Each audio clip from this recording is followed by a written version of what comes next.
اعلیٰ حضرت فاضل بریلوی رحمۃ اللہ علیہ فرماتے ہیں سونا جنگل رات اندھیری چھائی بدلی کالی ہے،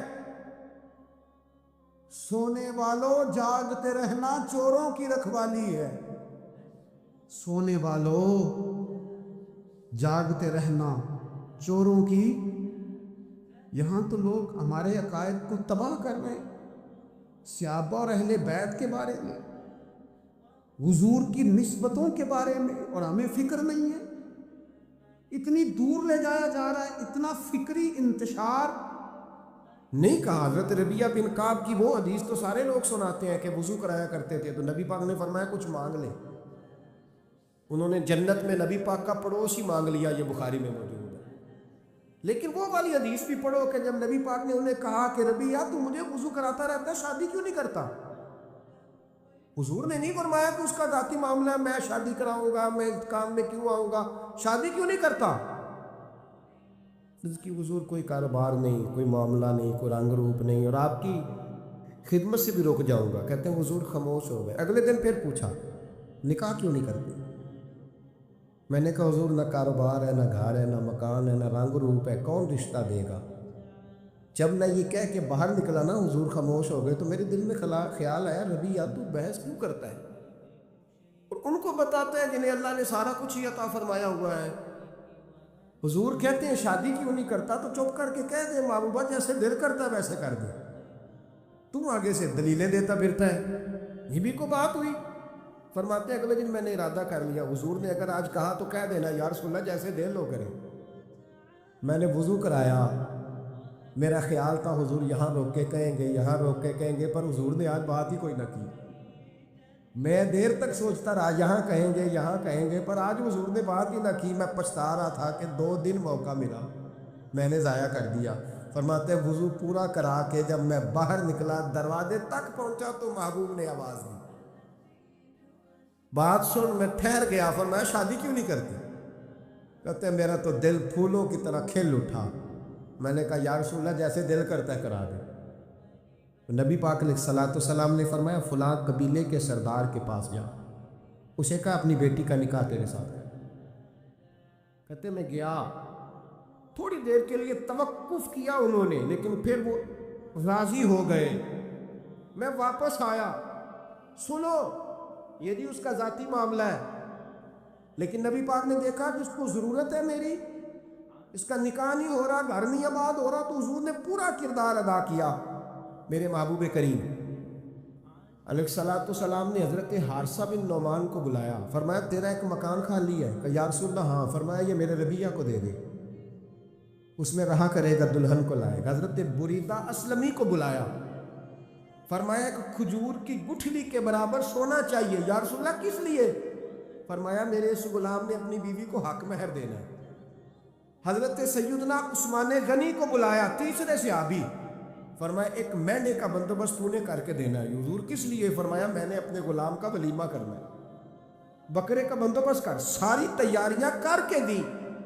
حضرت ربیہ کہتے ہیں جب میں دلہن بیاہ کے گھر لایا تو میرے دوست یار رشتہ دار مبارک دینے آئے، کہنے لگے تیری کیا بات ہے، شادی بھی اعلیٰ خاندان، ولیمہ بھی، اور کھجور کی گٹھلی کے برابر حق مہر بھی۔ تو حضرت ربیہ رو پڑے، فرمانے لگے میں تو کالا کلوٹا حبشی غلام تھا، سلام بھی کوئی نہیں لیتا تھا، مجھے مبارک نہ دو، میرے مصطفیٰ پہ درود و سلام پڑھو۔ یہ سارا حضور کا کرم ہے۔ کہتے ہیں اس کا ذاتی معاملہ ہے، بھئی سارا دن تیرے ساتھ رہتا ہے، اٹھتا ہے بیٹھتا ہے، تیری نوکری کرتا ہے، تو نے کبھی پلٹ کے دیکھا ہی نہیں، تو نے کبھی اشک شوئی نہیں کی، تو نے اتنا ٹائم ہی نہیں دیا کہ تیرے کندھے پہ سر رکھ کے رو سکے، تیری توجہ ہی نہیں۔ نبی رحمت علیہ السلام دائیں بائیں والوں، آگے پیچھے والوں کا خیال رکھتے، جہاں جس کو ضرورت ہوتی حضور اس کی ضرورت میں پہنچتے، اشک شوئی کرتے، نبی پاک پیار کرتے۔ کہتے ہیں اس کا ذاتی معاملہ ہے، میں کیا کروں؟ سنو حضرت جابر بن عبداللہ رضی اللہ تعالیٰ عنہ کے جو والد تھے نا حضرت عبداللہ بن عمر رضی اللہ تعالیٰ عنہ، وہ اعلیٰ ترین احد کے شہید ہیں کہ نبی پاک فرماتے ہیں رب کریم نے خود ان سے گفتگو فرمائی ہے، خود ان سے گفتگو کی اللہ تبارک و تعالیٰ نے۔ حضرت جابر بن عبداللہ کے والد عبداللہ بن عمر احد میں شہید ہو گئے تھے، 6 یا 10 مہینے تھی ان کی، قرضے چڑھ گئے، کاروبار میں نقصان ہو گیا۔ ضروری نہیں کہ کوئی آدمی دھوکے باز ہی ہو تو وہ مقروض ہوتا ہے، یہ ضروری نہیں۔ تلک الایام نداولھا بین الناس، اللہ لوگوں کے دن پھیرتا ہے، حالات تبدیل کرتا ہے۔ اب صحابی پہ کچھ حق کر سکتا ہے، لیکن حضرت جابر کہتے ہیں اتنا قرضہ چڑھ گیا کہ ایک ایک بال میرا قرضے میں ڈوب گیا۔ قرضے بڑے دینے تھے، مقروض آتے، تنگ کرتے۔ خود نبی کریم علیہ السلام نے فرمایا ہے کہ جو مقروض ہوتا ہے وہ قیدی ہوتا ہے، جب تک قرض دے نہیں لیتا اتنی دیر تک وہ آزاد نہیں ہوتا۔ حضرت جابر ابن عبداللہ کہتے ہیں میرے بال میں کھجوریں پکی تھی، یہ بخاری میں بھی ہے، کنز العمال میں بھی ہے، ابن کثیر میں بھی ہے، امام حلبی نے سیرت حلبیہ میں لکھا ہے، 20 درجنوں کتابوں میں آپ کو روایت ملے۔ فرمانے لگے کھجوریں جب میری پک کے تیار ہو رہی تھی تو مقروض جب پیسے لینے آتے تو میں کہتا قرضے یہ کھجوریں پکتی ہیں تو دیتا ہوں۔ یہ ہم پنجاب کے لوگ کیا کہا کرتے تھے، ہاڑی سونی جی، یا چاول کی فصل پہ یا گندم کے، ہم نے تو کپڑے لیے ہوتے تھے ادھار دکانوں سے کہ فصل پکتی ہے تو پھر دے دیتے ہیں، کہ کھجوریں پکتی ہیں تو دیتا ہوں۔ فرماتے پتہ مجھے بھی تھا کھجوریں زیادہ تھوڑی ہیں اور جن کے پیسے دینے ہیں وہ پیسے، فرماتے ہیں کھجوریں پک گئیں، اتاری تو یہ تو 11 گنا بھی اور ہو تب بھی قرضہ نہیں اترتا۔ کہتے ہیں میں نے دوستوں سے، یاروں سے، رشتہ داروں سے، وہ جو کہتے نہیں کوئی حکم ہوا تو بتانا، پھر جس دن بندہ حکم بتاتا ہے اس دن کہتے ہیں آج سویرے ہی بچہ پیسے لے گیا، یہ تو 2 گھنٹے پہلے بتاتا تو تیرا کام ہنس رہے ہیں آپ بیچ بیچ میں سے، 2 گھنٹے پر لیٹ ہیں آپ، بلکہ کئی تو پونے گھنٹے کا ٹائم دیتے ہیں، کہتے ہیں پونا گھنٹہ پہلے تو آ جاتا تو تیرا کام بس، اور جب بھی آپ فون کرو سے اگلی دفعہ کریں تو پھر شاید آدھے گھنٹے کا ٹائم دے دیں کہ آدھا گھنٹہ ہو گیا تو لیٹ ہو گیا، ورنہ کام بالکل تیار تھا۔ اور ہمارے زمانے میں تو دوستی قائم رکھنی ہے تو صرف اس سے رہ سکتی ہے جسے آپ کام نہ بتائیں، حالانکہ اس دوست کا کیا مطلب، دنیا تے جو کام نہ آیا اوکھے سوکھے ویلے، اس بے فیض سنگی کو لو بہتر یار اکیلے، کیا مطلب ہے، کام بتایا تو رفو چکر ہو گیا، مانا کیا ہوا اس بات۔ میرے رسول کائنات علیہ السلام کے صحابی کہتے ہیں سب سے کہا پر کسی نے نہ سنی، جب میں تھک گیا نا تو میں دروازہ رسول پہ چلا گیا، یا رسول اللہ، یا رسول اللہ، یا رسول اللہ، حضور قرضے زیادہ ہیں، کھجوریں کم ہیں، یہودیوں کے پیسے ہیں وہ مانتے نہیں، نبی پاک نے فرمایا ان سے کہو تھوڑے تھوڑے لے لے باقی پھر دے، حضور نہیں مانتے۔ حضور کہہ سکتے تھے سلمان جاؤ بات کر کے آؤ، جاؤ بلال صہیب جاؤ، کون جاتا ہے مقروضوں کی سفارش کرنے، کہتا ہے بھائی میں نہیں بیچ میں آؤں گا، اتنے پیسے اوہ میں اپنے موبائل فون بند کر جاتے، کو پوچھے نہ۔ لیکن نبی کریم علیہ السلام نے فرمایا سنو، خود رسول پاک، خود نبی پاک نے، حضور نے فرمایا چل میں تیرے ساتھ چلتا ہوں، چل میں تیرے ساتھ چلتا ہوں، مقروض کے ساتھ، امیر کے ساتھ نہیں، اس کے ساتھ نہیں جس نے پیسے لینے ہیں، بلکہ حضور مقروض کے ساتھ، گرے ہوئے کے ساتھ چلے، چل میں چلتا ہوں۔ یہودی تک گئے، فرمایا کچھ لے لے، یہ بیچارہ دھوکے باز نہیں الجھ گیا ہے، غربت، کچھ لے لے باقی پھر دے دیں گے۔ کہنے لگا سارے لینے ہیں۔ جب اس نے بات نہ مانی تو پھر یہ اللہ کے رسول ہے۔ اعلیٰ حضرت فرماتے ہیں میرے کریم سے گر قطرہ کسی نے مانگا، دریا بہا دیے، دوربے بہا دیے۔ یہ دوربے کیا ہوتے ہیں؟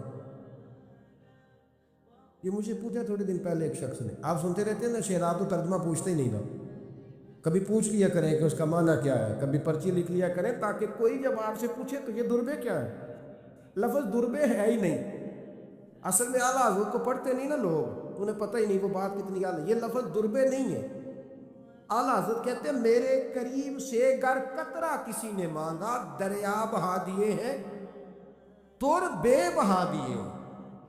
دور علیحدہ ہے اور بے بہا، دور کہتے ہیں ہیرے کو، ایک معنی ہیرا ہے، دور بے بہا، بے بہا کی تو سمجھ آتی ہے نا، دور بے بہا دیے ہیں یعنی ہیرے بے بہا دیے ہیں۔ اب سمجھ رہی ہے بات کی، دریا بہا دیے ہیں، دور بے بہا دیے، یہ معنی ہے شعر کا۔ تو جب وہ نہ مانا یہودی تو نبی کریم علیہ الصلوۃ والسلام فرمانے لگے نہیں تو پھر پورے لینے ہیں، کہنے لگا نہیں پورے لینے ہیں۔ حضور فرمانے لگے کل آ جانا، سارے دے دیں گے، پورے پیسے تیرے ملیں گے، تو آ جانا۔ حضرت جابر ابن عبداللہ کو حضور نے فرمایا کھجوریں اتار کے نا تو اپنے باغ میں ڈھیر لگا اور میں آیا۔ حضرت عمر حدیث کے راوی ہیں، فرماتے ہیں بس رسول پاک چل پڑے، حضور نے کندھے پہ رومال رکھا، حضور چل پڑے، کوئی چٹائی نہیں بچھائی، حضرت جابر کہتے ہیں کوئی صوفہ نہیں رکھا، وہ پھولوں کے ہار میں حضور آئے، 2-3 چکر میرے باغ کے لگائے اور کھجوروں کے ڈھیر کے پاس بیٹھ گئے۔ فرمایا بلا جس کے پیسے دے دیں، بلا، اب تنگی یہ داماں پہ نہ جا، اور بھی کچھ مانگ، بلا۔ فرماتے بندے کو بلایا، حضور نے فرمایا کتنے پیسے؟ حضور اتنے درہم دینار ہے۔ فرمایا کھجوریں تولتا جا اور دیتا جا۔ فرماتے میں دیتا گیا، میں نے کہا حضور اس کے پیسے پورے ہو گئے۔ حضور مسکرا کے فرمانے لگے چل 4-5 کلو کھجوریں اضافی دے دے، کوئی حرج نہیں۔ کہتے وہ بھی دے دی۔ حضور نے فرمایا بلا دوسرے کو، فرمایا اس کو بھی بلایا، تولتا گیا، دیتا گیا، حضور پورے ہو گئے۔ نبی کریم علیہ الصلوۃ والسلام نے فرمایا چل 4-5 کلو کھجوریں زیادہ دے دے۔ کہتے قرضے بھی دے دیے، 5-5 کلو کھجوریں بھی زیادہ دے دی۔ محبوب اٹھے، کچی زمین پہ بیٹھے تھے، حضور نے لباس مبارک کو جھاڑا، رومال کندھے پہ رکھا، فرمایا میں مسجد جا رہا ہوں، وہاں آ کے مجھے خبر دینا، وہاں آ کے مجھے بتلانا کہ جب میں آیا تھا تب کھجوریں زیادہ تھی کہ جب واپس گیا ہوں تب زیادہ ہے۔ وہاں مجھے آ کے اطلاع دینی ہے، بتانا ہے مجھے، وہاں آ کے میں جا رہا ہوں، مجھے بتانا ذرا وہاں آ کے۔ حضرت جابر ابن عبداللہ کہتے ہیں میں نے کھجوریں تولی، میں تھک گیا، میں تھک گیا، ڈھیر تو چھوٹا تھا پر وزن ہی بڑا نکلا۔ کہتے ہیں میں تھک گیا، جتنی دی تھی نا اس سے زیادہ تول کے باقی پڑی رہنے دی۔ میں مسجد میں گیا، ذرا لفظ سننا حدیث کے، کہتے ہیں مسجد میں گیا، جا کے عرض کی یا رسول اللہ میں تول آیا ہوں، جب آپ آئے تھے تھوڑی تھی اور جب واپس آیا تو کئی گنا بڑھ گئی ہے۔ حضور نے پتہ کیا فرمایا؟ فرمایا یہ بات نا جو تو نے مجھے بتائی ہے، یہ بات ذرا میرے عمر فاروق کو بھی بتا، عمر بڑا راضی ہوگا، عمر کو بھی بتلا یہ بات۔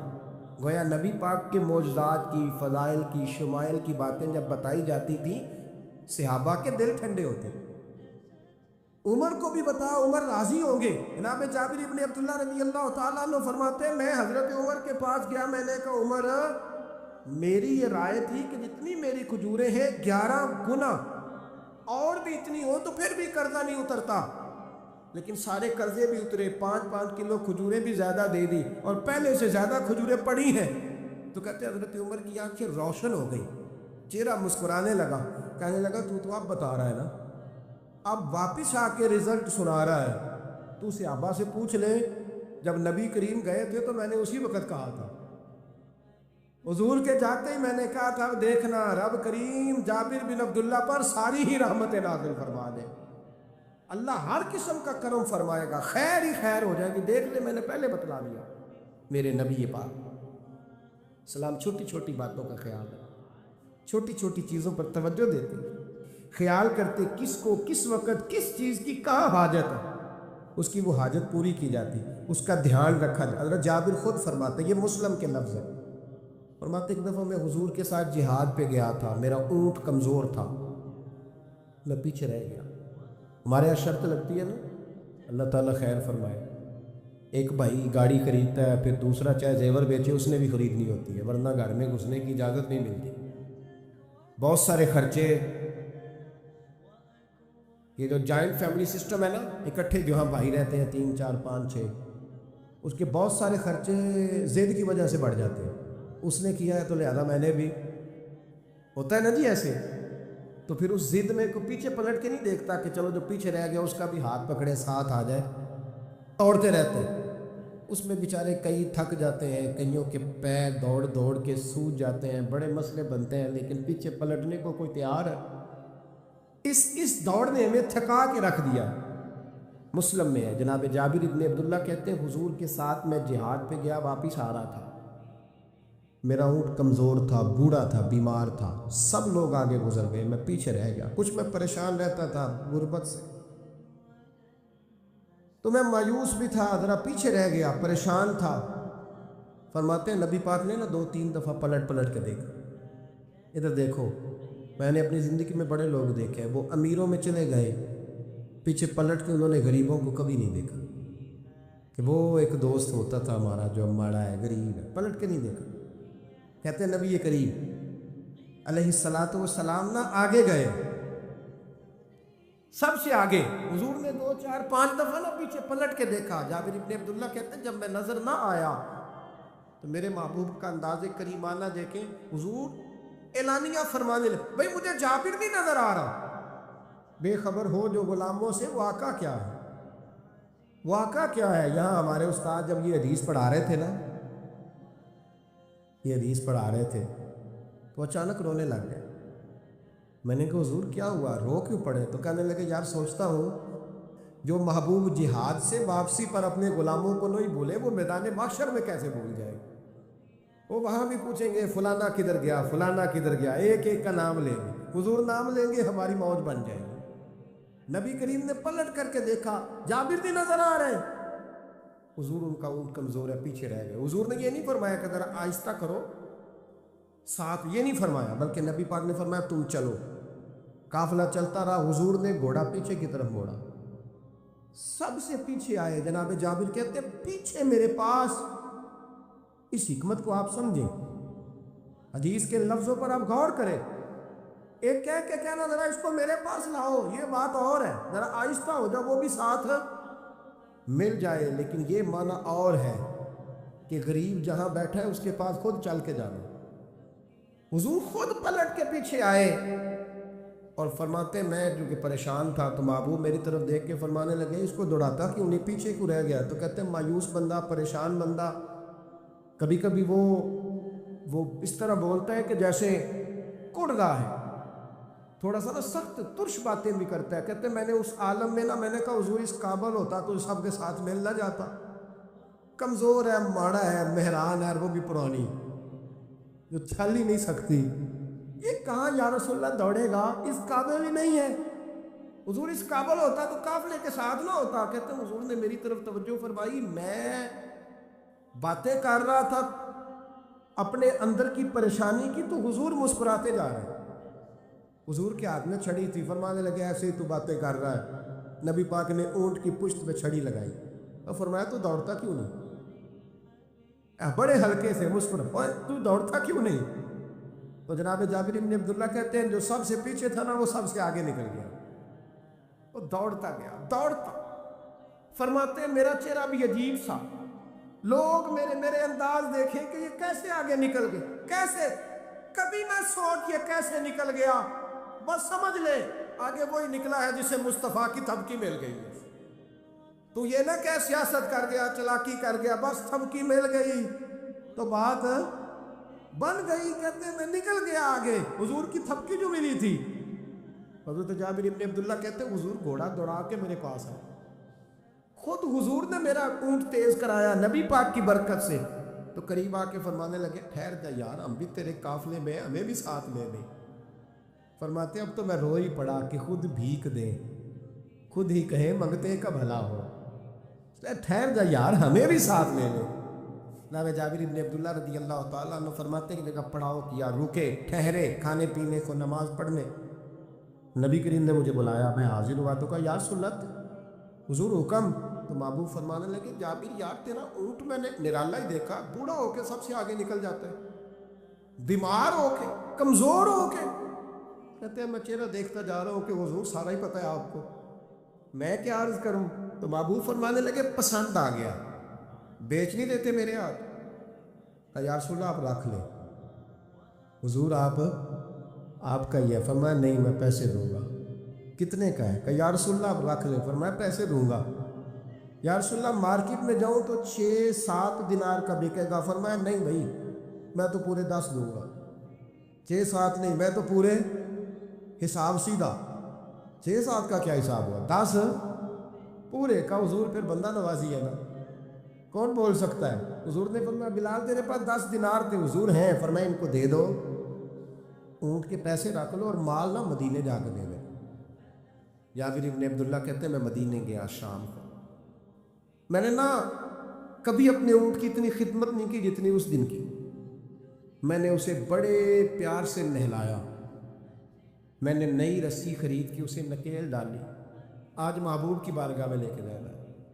کہتے ہیں تیاری کر کے نا، تیاری پوری تیاری کر کے، تن تندور ہڈاں دا بالن تے اسی ہاواں نال تپایا، کپ کپ مکیاں پیڑے کیتے، عشق پلیتھن لایا، تن دا سالن تے من دی ہانڈی، اتو نون صبر دا پایا، غلام فریدا وے میں ساری تیری، تینوں اجے یقین نہیں آیا۔ کہتے ہیں اسے بڑے پریم سے، بڑی محبت سے سجا کے، سوار کے، نکھار کے، تیار کر کے میں نبی کریم کی بارگاہ میں لے کے گیا۔ ظہر کی نماز پڑھ کے حضور نکلے، میری طرف دیکھا، میں نے کہا حضور پیسے لے لیے تھے، یہ آپ کا سامان ہے، مال ہے؟ کہتے حضور نے نکیل تھامی، میں واپس پلٹا، بھی گلی کی نکر مڑا نہیں تھا، حضور نے آواز دی، جابر ذرا سن تو صحیح۔ کہتے میں واپس آیا ہوں تو حضور مجھ سے باتیں کرنے لگے، فرمانے لگے یہ میرا اونٹ ہے، اسے کمزور اور بوڑھا نہ سمجھنا، کبھی جانوروں میں دوڑا کے دیکھنا، سب سے آگے نکل جاتا۔ اور کریم محبوب فرمانے لگے 6-7 دینار کا نہ سمجھنا، میں نے پورے 10 دینار کا خریدا۔ اور پھر حضور پھر مسکرائے، فرمایا جابر تمہیں پتہ ہے تحفہ لینے دینے سے محبت بڑھتی ہے؟ حضور ہاں۔ فرمایا رکھ لو، میں تمہیں تحفے میں دینا چاہتا ہوں، رکھ لو، میں تحفے میں دینا چاہتا ہوں۔ جناب جابر بن عبداللہ کہتے ہیں میں واپس لوٹ رہا تھا، رو رہا اور کہہ رہا تھا جیسا نبی اللہ نے مجھے دیا، جیسا رسول اللہ نے، سب سے اولا ہو اعلیٰ ہمارا۔ آنکھیں بند کر کے جھوٹ کی زندگی جی کے، اپنے ساتھ بددیانتی کر کے، دھوکہ دے کے، اپنے آپ کو دائیں بائیں، اپنے آپ کو کہیں مصروف رکھ کے کچھ وقت ضائع تو کر لیتے ہو، پر تمہیں پتہ تو ہے نا کہ عبادت اللہ کی کرنی، تمہیں اس کی خبر ہے۔ میرے رسول پاک علیہ وسلم نے فرمایا بندہ اللہ کے سب سے قریب اس وقت ہوتا ہے جب وہ سجدے کی حالت میں ہوتا ہے۔ کس کے قریب ہوتا ہے؟ اللہ کے سب سے قریب ہوتا ہے، وہ بڑا نیڑے ہے رب کے، بڑا قریب ہے، اس لیے کہ وہ حالت ہے سجدہ میں۔ وہ جب سجدے کرتا ہے نا، اس کی بارگاہ میں جب جھک جاتا ہے، آپ ذرا سجدے کی کیفیت دیکھیں نا، زبان بھی یہاں ہے، آنکھ بھی یہاں ہے، کان بھی، عقل بھی ساری، اس نے سارا کچھ رکھ دیا سجدے۔ آپ وہ کبھی پیچھے جائیں تو دیہاتوں میں کہا جاتا تھا ناک سے نکیریں نکالو، بہت بڑی سزا ہوتی تھی نا، ناک سے نکیریں نکالو، بڑی سزا ہوتی تھی۔ تو اس نے کہا مالک مجھے کسی نے کہا نہیں، پر دیکھنا میں نے رکھ دی ساری عقل سجدے میں، اور رکھ کے کہا کیا سبحان ربی یا اللہ میں پست ہوں تو اعلیٰ، اللہ تو میرا رب ہے اور تو سب سے اعلیٰ اتنا۔ اور فرمایا جب یہ اس کیفیت میں ہوتا ہے تو پھر یہ اپنے رب کے قریب ہوتا ہے۔ میرے نبی کریم علیہ السلام نے مصلی سے دل لگانے کا درس دیا، حضور نے توجہ دلائی، صحابہ اس ذوق کے حامل لوگ تھے، وہ کوشش کرتے تھے۔ جناب صدیق اکبر رضی اللہ تعالیٰ عنہ کا عبادت کا مزاج ہمیشہ قائم رہا۔ حضرت عمر فاروق ساری رات اللہ کے حضور کھڑے رہے۔ حضرت عثمان غنی رضی اللہ تعالیٰ عنہ عشاء کی نماز پڑھ کے 2 رکعتوں کی نیت باندھتے تھے، 15 سپارے پہلی رکعت میں پڑھ دیتے اور 15 سپارے قرآن مجید کے دوسری رکعت میں پڑھ دیتے۔ آپ نے نا حضرت عمر فاروق کے وصال کے بعد ان کی ایک بیوہ سے نکاح کیا، حضرت عثمان غنی نے نکاح کیا۔ وہ خاتون آپ کے نکاح میں آئیں تو عرض کرنے لگی امیر المومنین میرے لیے اعزاز تو بہت ہے کہ میں امیر المومنین کی بیوہ تھی تو امیر المومنین کی منکوحہ ہو گئی ہوں، لیکن حضور نہ تو میں جوان ہوں کہ میرے اندر رغبت ہوتی اور نہ میں اب اس قابل ہوں کہ کوئی خدمت کر سکوں، میرے ساتھ نکاح کی وجہ کیا بنی؟ تو عثمان غنی رو پڑے، فرمانے لگے میں نے عمر فاروق کو مسجد میں اپنے رب سے ڈرتے ہوئے دیکھا، میں نے اسے روتے ہوئے دیکھا، عدل کرتے دیکھا، انصاف کرتے دیکھا، امت کی خیر خواہی کرتے دیکھا۔ تمہارے ساتھ نکاح اس لیے کیا ہے کہ تم مجھے یہ بتاؤ کہ عمر فاروق گھر کے اندر اپنے رب کو کیسے راضی کرتے تھے، گھر کے اندر کیسے راضی کرتے تھے، وہ طریقے بتلاؤ، تم بتاتی جانا اور میں بھی اسی طرح گھر میں عبادت کروں۔ جس گھر میں اللہ کا ذکر ہوتا ہے وہ گھر زندوں کا ہے، اور جس گھر میں رب کریم کا ذکر نہیں ہوتا وہ گھر زندوں کا نہیں ہے۔ گھر نا ہم نا کتابوں میں پڑھتے ہیں کہ بزرگ کہتے ہیں، حضرت فضیل بن عیاض کہتے ہیں کہ میں ایک گلی سے گزر رہا تھا تو گھر کے اندر کسی قاری صاحب نے قرآن کی آیت پڑھ دی، وَلِمَنْ خَافَ مَقَامَ رَبِّهِ جَنَّتَانِ۔ میں تو میرے کانوں سے ٹکرائی تو اللہ نے میری کایا ہی پلٹ دی، میں توبہ کر گیا۔ اب گھر کے اندر سے آواز آئے تو صحیح نہ تلاوت کی، پر اندر سے آواز آتی نہیں ہے، ڈیک بجنے کی آواز آتی ہے، یا ٹی وی چلنے کی آواز آتی ہے، یا دھوم مچانے کی آواز آتی۔ عبادت کا وہ جو خاص شوق تھا، وہ جو حسن تھا، وہ جو توانائی، وہ جو بات۔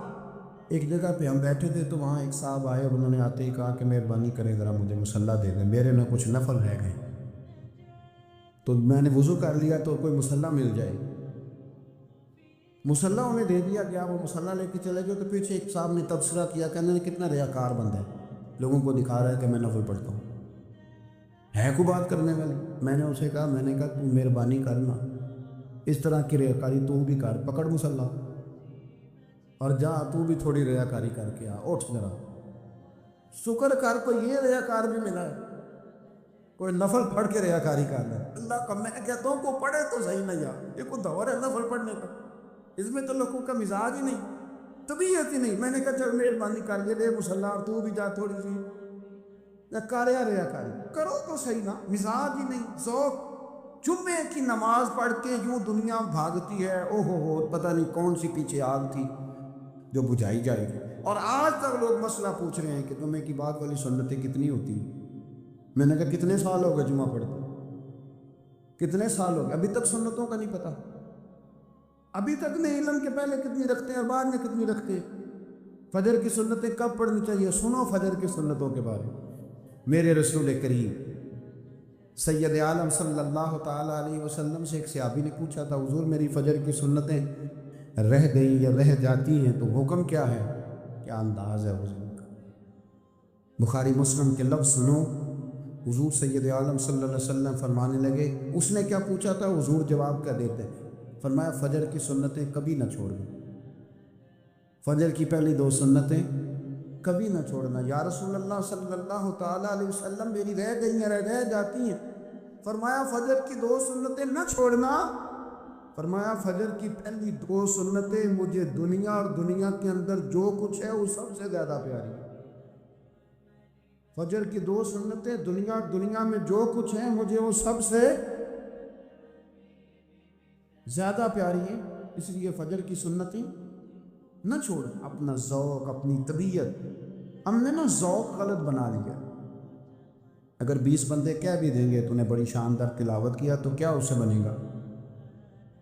100 بندہ کہہ بھی دے تیری کیا بات ہے، کیا بات ہے نعت خاں کی، کیا بات ہے علامہ صاحب کی، پیر صاحب، پیر مہر علی شاہ صاحب رحمۃ اللہ علیہ۔ آپ تشریف فرماتے تو آپ کے ایک ہی بیٹے بابو جی جن کو کہا جاتا ہے، جس دن صاحبزادے پیدا ہوئے تو خادم نہ وہاں سے نکلا۔ ان لوگوں کے شوق اور طرح کے تھے نا، تو ان کی توجہ بھی اپنے شوق کی طرف رہتی، تو خادم نکلا اندر سے، پیر صاحب مبارک ہو، پیر صاحب مبارک ہو، پیر صاحب مبارک ہو، پیر صاحب مبارک ہو، شور کر رہا ہے۔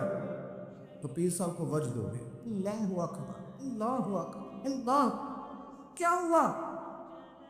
کس چیز کی مبارک دے رہے ہو؟ اس کی حضور اللہ نے بیٹا دیا۔ تو آپ فرمانے لگے اچھا حضور آپ کیا ہوا، آپ تو پریشان ہو گئے۔ فرمانے لگے جب تو نے 3 دفعہ کہا نا مہر علی کو مبارک ہو تو میں سمجھا تھا شاید تجھے کسی نے بتا دیا ہے کہ مہر علی سے اللہ راضی ہو۔